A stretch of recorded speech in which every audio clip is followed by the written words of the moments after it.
Welcome back to the show, poker players. Let's level up your game. I'm Mike Brady, and I've got Gary Blackwood on the line to discuss the most valuable discoveries that poker players have made since the advent of solvers. What's up, guys and girls? As Mike says, we're discussing solvers today. We're going to be talking about all the things that we have learned from the solver, some of the things we already knew, some things that sort of confirmed to us, but a lot of new concepts that the solver has delivered to the modern game of Nolan Hold'em. Yeah, I asked the poker community on Twitter and reached out to a number of mid and high stakes poker pros with the following question. What is the most consequential strategic concept or mechanic that poker players have learned because of solvers? We're about to run through the 7 best answers. This episode's going to be a little different from past ones, but I think you're going to enjoy it. Let's dive in. So the first thing we're going to cover that the poker community has learned from solvers is that the betting lead / initiative, that's fake. It does not matter. It is not really a thing. Back in the day, you used to always check to the aggressor from the previous street because they have the betting initiative. There'd also be a discussion around keeping the betting initiative. That would even be a reason to make a play for some people. Oh, well, I want to keep the betting initiative. I want to keep being aggressive, so I'm going to bet. Turns out that's not really a thing. Obviously, you often do check to the preflop raiser, you often do check to the player on the previous street, but it's not because they have the betting initiative, it's for a different reason. Gary, what is that reason? So the main reason we would be checking to the preflop aggressor or checking to the person that bet the previous street is because the equity advantage lies with that player. For example, the button opens and we defend the big blind and the flop comes down king 8 deuce. We're not checking there because the button has the betting lead. We're checking there because our range is at a serious disadvantage and we can't justify doing anything other than checking. There are a lot of instances in poker where we are supposed to go against the betting initiative, i.e. we're supposed to donk bet. Normally, 6, 7, 8 years ago, if somebody led out without the betting initiative, they'd immediately be tagged as a recreational player or a fish or a bad player because they're leading out. Why is this guy leading out? I have the betting initiative. I raise pre-flop. Why is he leading into me? But solvers have shown us that in a lot of instances, that is the correct thing to do. And we can come up with several different examples straight out the bat. For example, under the gun opens, the big blind defends, and the flop comes down 6-4-3. The big blind is supposed to lead there because it's one of the very few flops where the under the gun player is not destroying the big blind's range. Flop comes down king 8 deuce, the big blind is not supposed to lead because his range can't support it.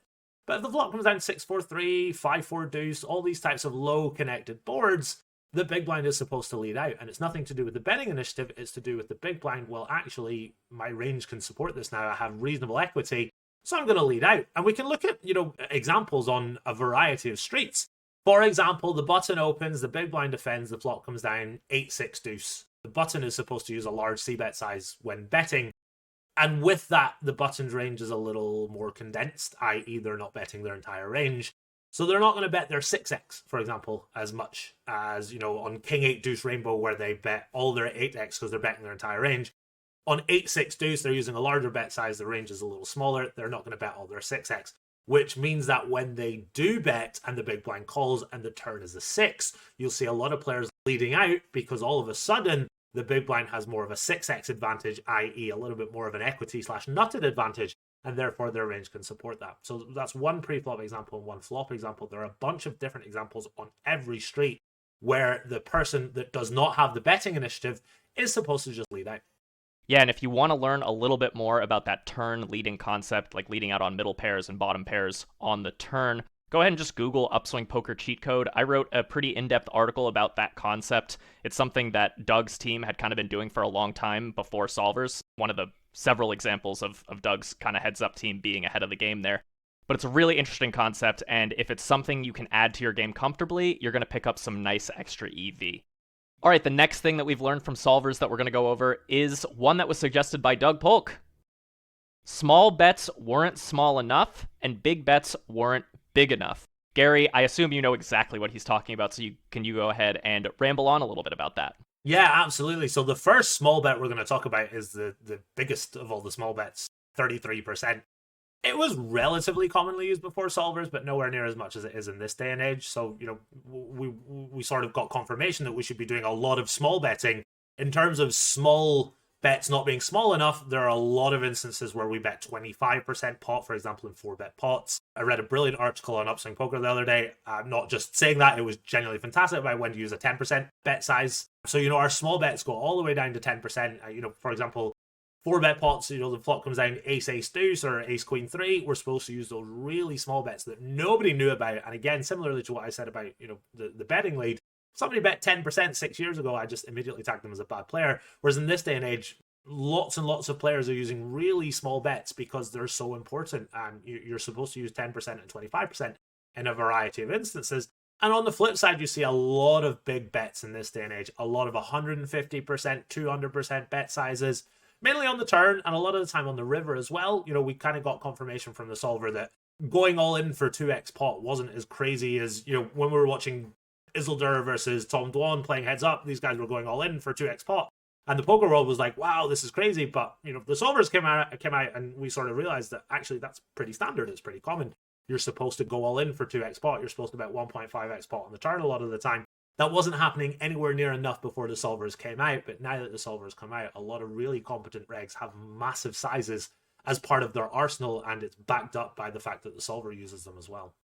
All true. And the next thing we're going to talk about is actually kind of the reason we bet small and big. But really quickly, I also want to point out that sometimes you'll even see some savage players jamming for like 10x pot in some situations. So yeah, the big bets were not big enough. Like, there are some situations where you really get to hammer just a massive, massive bet size.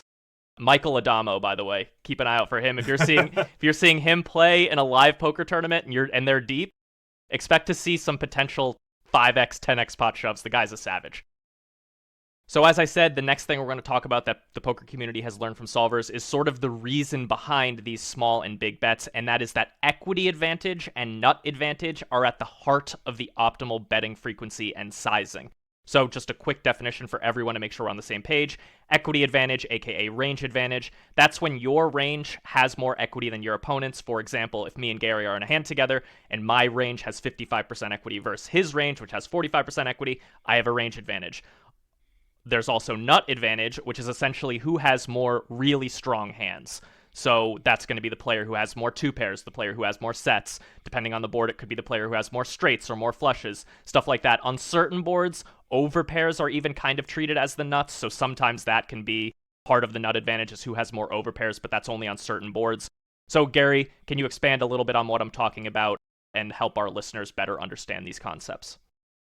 Yeah, absolutely. And this third topic we're talking about is kind of a nice summary for the first two topics that we've spoken about. The first one, mainly in terms of, the betting lead / initiative, it doesn't matter. That's really nicely defined by the fact that your equity advantage and your nut advantage, or your equity disadvantage and nut disadvantage, they dictate everything that we do. So the reason, as mentioned, the betting lead or the initiative doesn't matter, and you can donk out in certain scenarios, that's because you have either an equity advantage or the nut advantage. When solvers came out and the players that were using solvers early on, that sort of was the main concept. And I really like the way this is worded because, as mentioned, it really is at the heart of everything that we do. If we have an equity advantage, we tend to do X, Y, Z. We tend to bet a certain size. If we have the nut advantage, we tend to be able to lead out, for example. We tend to be able to overbet. We tend to be able to do all these different things. And you'll also find that the equity advantage lies with the pre-flop aggressor for the most part. For example, button opens and the big blind defends. There are virtually no boards where the big blind has an equity advantage. But there are a lot of scenarios where the equity advantage goes out the window because of the nut advantage. For example, I use this example quite a lot. Under the gun opens, big blind defends. You get 7-5-3. The nut advantage very much lies with the big blind. However, the equity advantage lies with the under the gun player, and the big blind gets to lead out because he has that nut advantage. So it's not a case of, well, I don't have an equity advantage, I have to check all the time.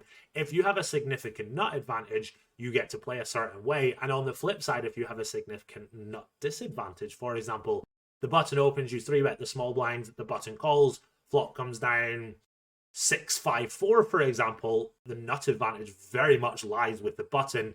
And as a result, the small blind has got to check there like 75% of the time. And despite having the equity advantage and all these strong hands like overpairs, etc., the nut advantage is massively dictating both of those scenarios.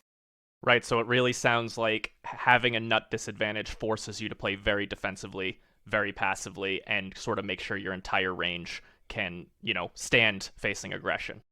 All right, let's move on to the fourth thing that we'll be covering in this episode that poker players have learned from solvers, and that is playing properly out of position, especially as the preflop raiser.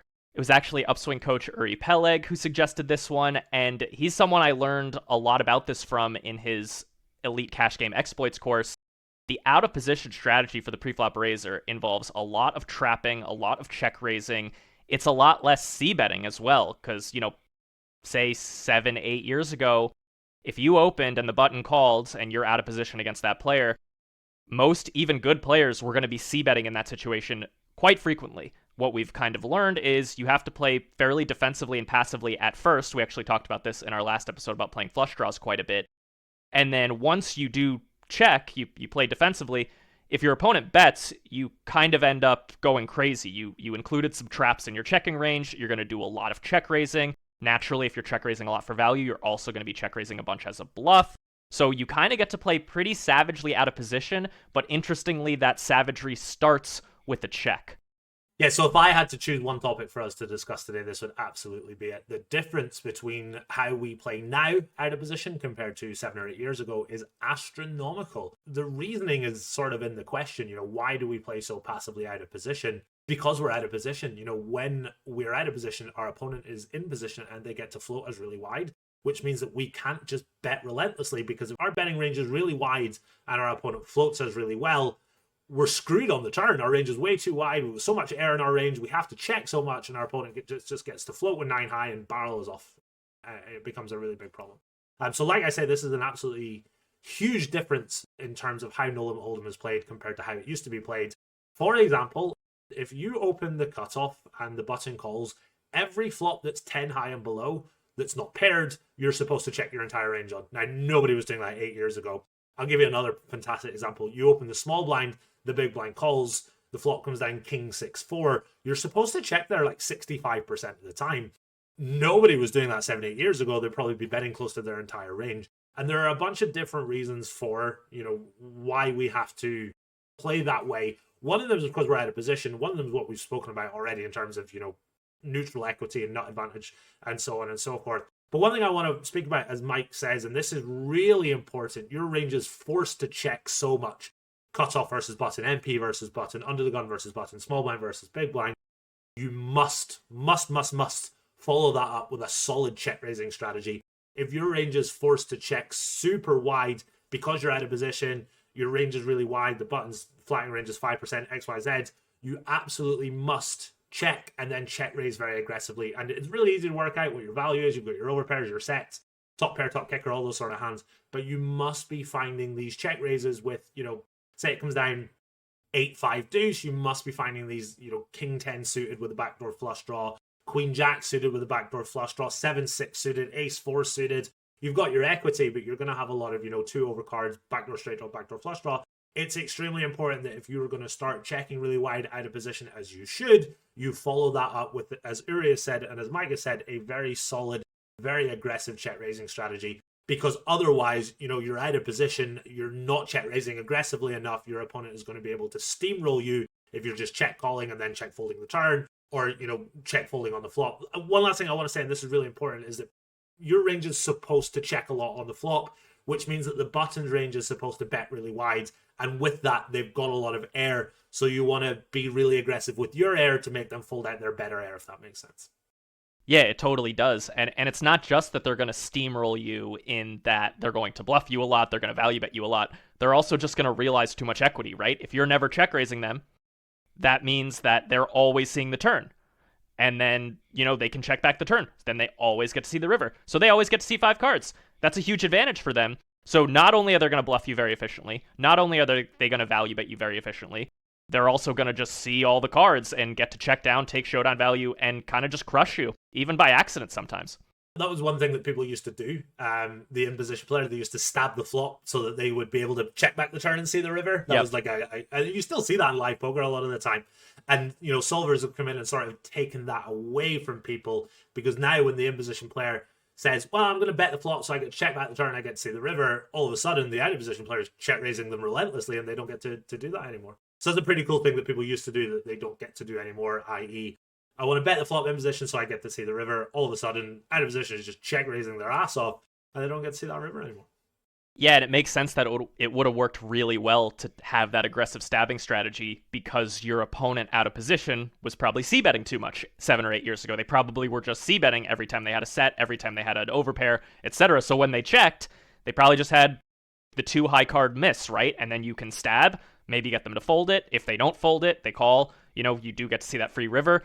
So it was kind of a good adjustment that people were making back then by stabbing frequently on the flop. Now, it's not so good because people know to check with some good hands out of position, check with some plans to check raise bluff out of position. So that stabbing strategy is no longer so good. That said, if you're playing live, low stakes online, you might be facing people who are still c-betting too frequently out of position, and that stabbing strategy is still going to be quite good. All right, so the fifth thing that we're going to talk about that the poker community has learned from solvers is generally unintuitive removal effects. So there's kind of a few examples of this, really countless examples, but we're going to cover a few. One really obvious one. Back in the day, if you had a flush draw on the river and you missed, you were probably going to bluff it because you missed your draw. These days, we now know the solver does not like to bluff those hands because you block the missed flush draws in your opponent's range, which makes them a little bit more likely, or in some cases a lot more likely, to call your river bet. On the flip side, as the player who's facing a bet on the river, you actually want to have blockers to the missed flush draw because your opponent is not supposed to be bluffing with them. So it's kind of like this cat and mouse game where now you don't want to be bluffing when you have the missed flush draw, and you do want to be calling when you block the missed flush draw. There are some other unintuitive removal effects we'll cover too. I'll kind of let Gary take it over and share his general thoughts on, unintuitive removal effects that we've learned from solvers. There's just one thing I want to add. You're absolutely right in terms of I still work with a lot of students and a lot of low stakes players who use solvers who say like Jack 5 deuce, whatever, and they've got like ace jack with the ace of spades and the spade flush draw missed, and they say to themselves, yeah, calling was bad here because I had ace jack, but the ace of spades, it sort of blocks their bluffs.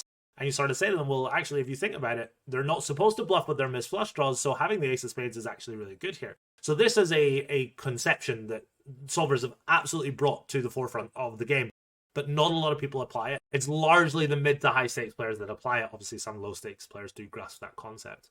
There's one more thing I want to talk about. It's somewhat complex, but it's really important. We hear the term blockers a lot. Unblockers are just as important and largely put into practice by mid-stakes and high-stakes players as well.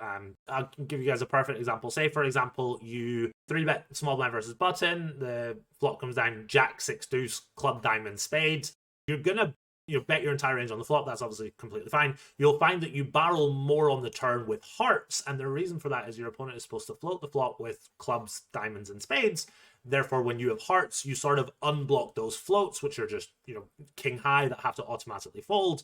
And the solver is going to want to barrel those hearts more because it unblocks the hands it's now trying to make fold on the turn, which is a really important part of what we're talking about here in terms of, removal, blockers, unblockers, etc. And that's a concept that solver really drills home for a lot of players that use it. Yeah, so, for example, on that jack 6-2 club, diamond, spade, if you have king, queen of spades yourself, say the turn is like a total brick, like a 3 or something, you block a lot of their potential floats that are now going to automatically fold, like the king, queen of spades that you have, the queen, 10 of spades, all that kind of a thing. If they have a hand like that, they're easily folding the turn to any bet size. They had nothing on the flop. They were kind of hoping for a little something to happen on the turn. It didn't, and now they're just going to get out of the way. So you don't want to block those hands, right? You want them to have those auto folds, especially when you're bluffing. All right, let's move on to our second to last thing that we've learned from solvers, and that is the power of block betting. Block betting is essentially when you bet in order to kind of prevent your opponent from betting a bigger size. That's kind of the layman way to put it. It's not exactly why you do it in solver land, but that's kind of the simple way to think about it. Gary actually made an in-depth module covering how to block bet, how it works, why we do it for the Upswing Poker Lab. You can go join, check that out if you're interested in it. So I'm not going to talk about block betting at all because this guy studied it extensively for that module. Gary, take it away on block betting. So the first thing I want to say is that, when you're blocking the river, you're going to want to have a big size as well. So I don't split my range too much. When you split your range, you have 2 different sizes in the same spot. I generally suggest having one size for a variety of spots. However, when you're out of position on the river, a lot of scenarios you want to have a small size and a big size. There are a lot of advantages to having that small size, and using the solver has really showed us, two things. One, just how important it is to have that block size, and two, just how wide we get to block bet in a variety of situations. As Mike said, when people started blocking, it was to stop their opponent from betting a bigger size, because we would block and then our opponent would just, call. And it would save us check calling versus a bigger bet size. That's not why we block anymore. There are a bunch of different advantages to blocking. The main reason is you get to bet unbelievably wide. There are a lot of situations where, say for example, you defend the big blind and the flop and turn go check, check. You get to bet fourth pair. You get to bet fifth pair. And there's some scenarios where you get to bet ace high for value. And the solver has sort of shown us just how wide we get to bet in certain situations that, flop and turn going check, check is one of them. So as mentioned, you've got your small size, you've got your second pairs, your third pairs. You're going to have some strong hands in there as well. You've got plenty of bluffs in that range as well. And as mentioned, you need the bigger size. This example we keep using, button versus big blind.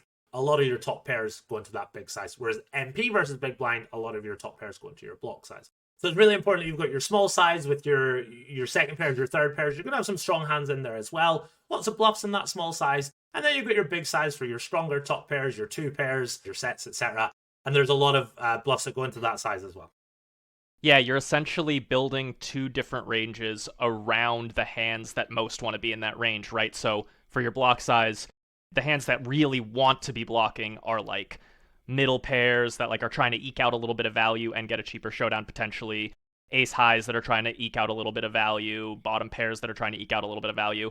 Then of course you have to balance that with bluffs, as you always have to. And it's so amazing, by the way, when you get a bluff through in that spot, because it's so efficient, right? You risk like 12% of the pot to win the whole pot. Pretty sweet when it does get through. And then, of course, you have to protect that range by including some strong hands, because otherwise your opponent could just raise you every time and you wouldn't be able to do anything about it. Then you have your big size, kind of more typical way to build a range. You have your strong value hands that want to bet, want to get value, and then you add bluffs to balance those value hands.